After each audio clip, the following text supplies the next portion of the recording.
What's going on, everybody? Welcome back to the channel. Happy holidays. Today is Christmas Day, so if you celebrate Christmas, Merry Christmas, or just happy holidays to everybody watching out there. Today's video is a little different. It's a lot more casual. It's just going to be me ranking my 10 favorite characters in Marvel Contest of Champions. So, jumping right into it, not going to really waste any time here. I do have some honorable mentions to shout out. I have four of them that didn't make the top 10, but are still amongst my favorite characters in the entire game. So, actually, I really have like five of them, but I'm going to mention four of them. One of them was going to be APOC, and I still love APOC, but he's kind of like 15 or 16 if I were really to count him at this point. One of the honorable mentions is Deathless She-Hulk. I'm a big fan of Deathless She-Hulk. I know she just came out recently, but any iteration of She-Hulk is probably going to be a character that I'm a fan of, and I really like how her kit came together in a very unique way. A lot different from the original She-Hulk, but regardless, I like her quite a bit, and I'm very happy to have her up at 7-star rank 3. The same goes for the other three honorable mentions I have, which are Gladiator, Hyperion, and Venom. All three of those champions are unique in their own ways. I love Hyperion. He was my first ever rank 5 star, so we have a lot of history. Gladiator is super fun. I was always on the Gladiator hype train, even when he first came out, so I'm very happy to have Gladiator up at 7-star rank 3. And Venom has been a fan favorite character of mine forever. I think Venom was the closest of the batch to make it into the top 10, who just barely missed it, but I still love all of these characters very much, and I'm very happy to have them. But starting off on the actual top 10 list, we have number 10 being Red Goblin.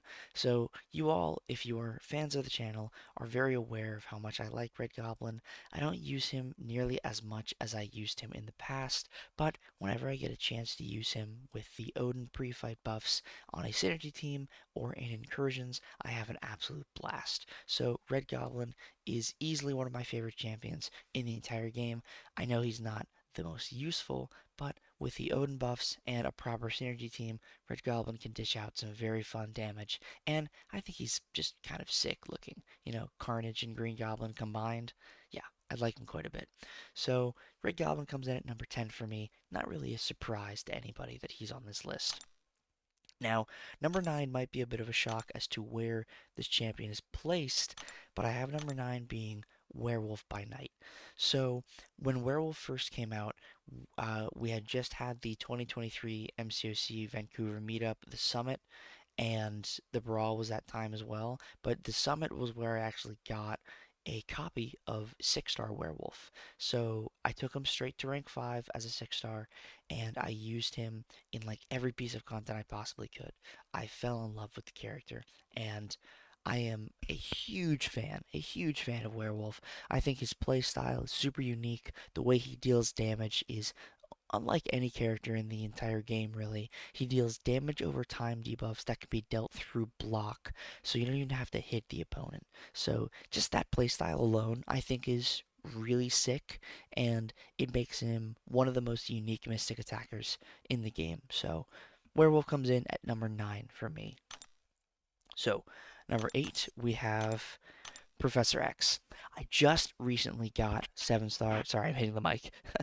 I just recently got 7-star Professor X during Cyber Weekend, and Professor X has been a fan favorite mutant of mine forever. I have been using him since he came out, since I got him from the 6-star featured crystal all those years ago. I have been using Professor X. I have been one of the people pioneering Professor X gameplay, and I am so enlightened and so thrilled to have him as a 7-star finally.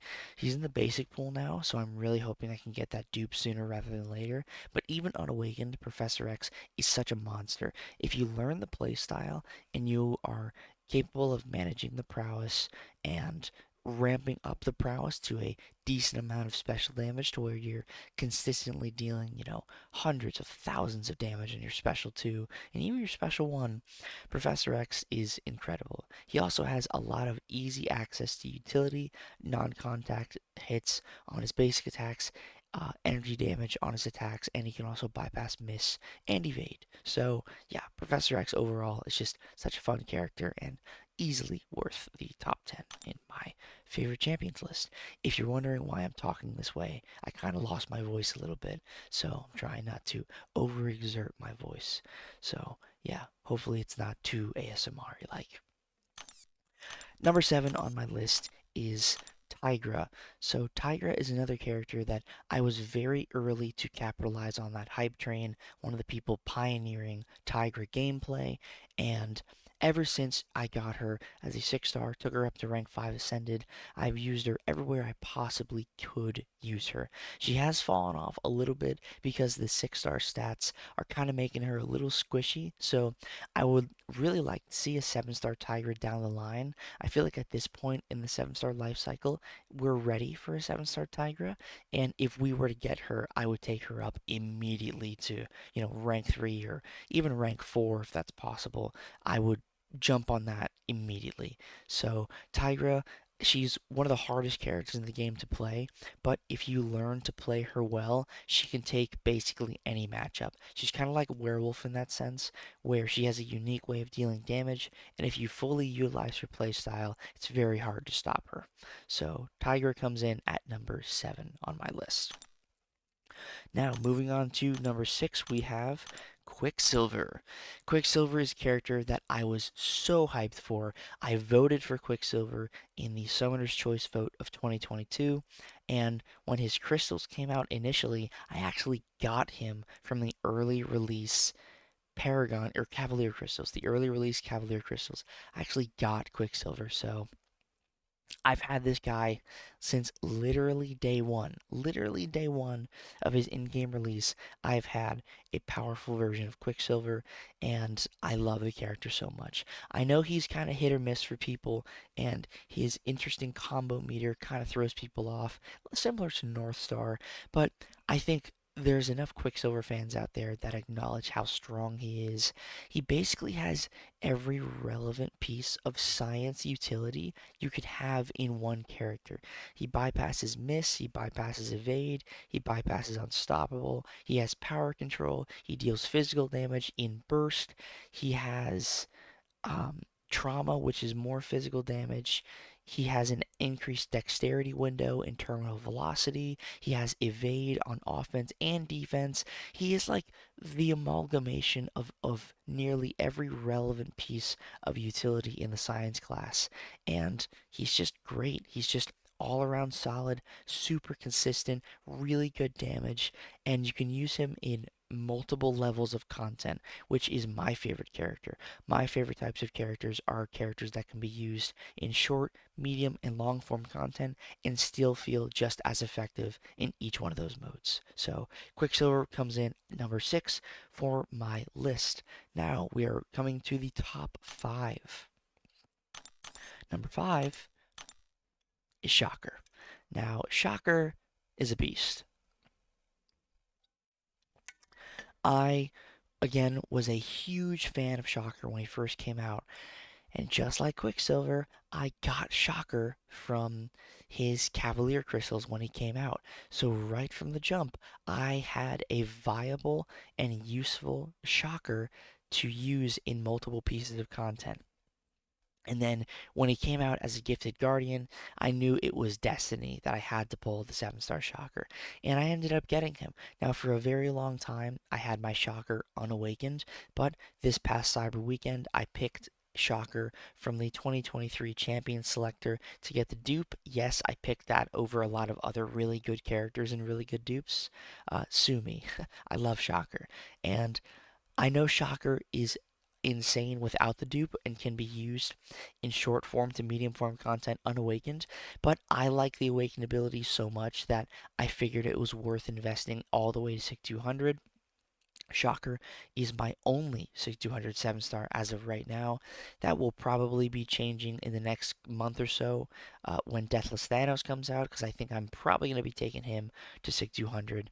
But As of right now, Shocker is my only SIG 200, and I have no regrets. It makes him insane in short and medium form content, and the dupe, not really necessary in long form content, but hey, getting a free special one every single match, I don't think anybody's going to complain about that. The way Shocker deals damage and how consistently high it is, how almost unreasonably high his damage is, rounds him off for the top 5 of my character list pretty easily. Huge fan of Shocker, and I can't wait to use my SIG 200 and content going forward. So, top 4 here, we have another tech character, Guillotine 2099. You guys know the drill. You guys know the story of how much I love Guillotine. I won her in New York Comic Con when I won my World Championship, my tournament in 2019. She was my prize as a 6-star, and I used the hell out of that 6-star, man. I used that 6-star until I couldn't use that 6-star anymore. And then when she came out as a 7-star, I knew it was only destiny for me to pull her and rank her up. And now I've pulled her quite a couple of times, as you can see. She is natural SIG 120, but that doesn't really matter. It doesn't hurt as much because she is one of my favorites. I love using her. She is arguably my favorite character to play, like to actually use in a fight. She might be my favorite just because of how smooth her animations are, how familiar I am with her animations, and the amount of utility she brings to the table, as well as being a double immune robot that deals burst damage. She's pretty sick. She's pretty sick. I don't really have I don't have much more to say about Guillotine. You guys should already kind of know why I like her, and it was no surprise that she was going to be on my top 10 list. So, the top 3 characters. Number 3 is Onslaught. I love Onslaught so much. When we first got Onslaught on the CCP beta last year, around this time actually last year, I was like, any way I can get this character as a 7-star, I need to. And Onslaught was the first character, or one of the first characters that they were selling for cash for Valiant players. You could just buy the 6-star. And so obviously I bought the 6-star right away, took him up to rank 5 Ascended, and used him in so much content. That 6-star rank 5 Ascended Onslaught got a lot of use out of me. But once I pulled the 7-star earlier this year during the July 4th event, yeah, the 6-star got retired, and I used the 7-star for literally everything. Onslaught is the best mutant in the entire game, there is no debate about that, and he's arguably the best character in the entire game. Again, there's maybe some more debate about that one compared to my former statement, but even then, I don't think anybody would bat an eye at me or somebody else saying Onslaught is the best character in the entire game. I don't even know where to begin with the utility, the damage, the sustainability, the immunities that this guy has. He basically has it all. The only thing Onslaught doesn't have is what? An evade counter? That's kind of it. An evade and an unstoppable counter. So the only things that Onslaught's missing. And he doesn't have regen on his own, but the Sinister Relic allows him to regen, and he has a synergy that allows him to regen. So Onslaught, there's been so much said about Onslaught that I don't really have anything to add. Onslaught rounds out my top 3 for my favorite champions in the game. Top 2. Take a guess. Who do you think it's going to be? Number 2. Yeah, there wasn't really any debate. My second favorite character in the entire game is Kate Bishop. I was probably the first person on the Kate Bishop is good train, and people just didn't understand at the time. I was trying to show people, look how insane this character is. And we voted for not Kate Bishop in the 7-star champion vote. We voted for, I don't even remember who it was. Excuse me. It's early in the morning. We voted for Shang-Chi, right. We voted for Shang-Chi, and we could have had a 7-star Kate Bishop. Now, to be fair, if we would have voted for 7-star Kate Bishop, she probably would have been nerfed. So maybe it was a blessing in disguise that we didn't vote for Kate, that the community was like, let's vote for Shang-Chi. Because now, Kate didn't get nerfed, and we have her at a very powerful 6-star rank 5 Ascended level. There's not much content in the game that Kate can't do. You'll notice that in this past year, there are a lot of characters who are immune to Cold Snap. That seems very by design, just to stop Kate from nuking them. But most characters in the game are not immune to Cold Snap, so Kate can get around them just fine. This character is nuts, and I love her so much. There was a strong possibility that she was going to be my number one, but there is no other option for my number one favorite character in the entire game, except for She-Hulk. She-Hulk, it was destiny for her to be number one. She's the character I used in the tournament in New York Comic Con to win the whole thing. And ever since that moment, I have been the pioneering She-Hulk player. That's kind of what I've been known for, aside from my crazy 2-star shenanigans. I'm known for being the She-Hulk player and showing her off and making sure people understand, yes, she is good. And she's still good after they changed that heavy interaction. I really have no other words to say for She-Hulk. It's kind of just written on my face and written all over the channel why she's my favorite. So this should be a surprise to absolutely no one that my favorite character in the entire game is She-Hulk. So that is going to do it for this video. Again, kind of a more casual, different approach to videos. I wanted to get something out there, a lot on the lighter side, a lot on the more casual side. People can just tune in. Who does he like? Who are the characters he likes? And then tune right out. No big deal.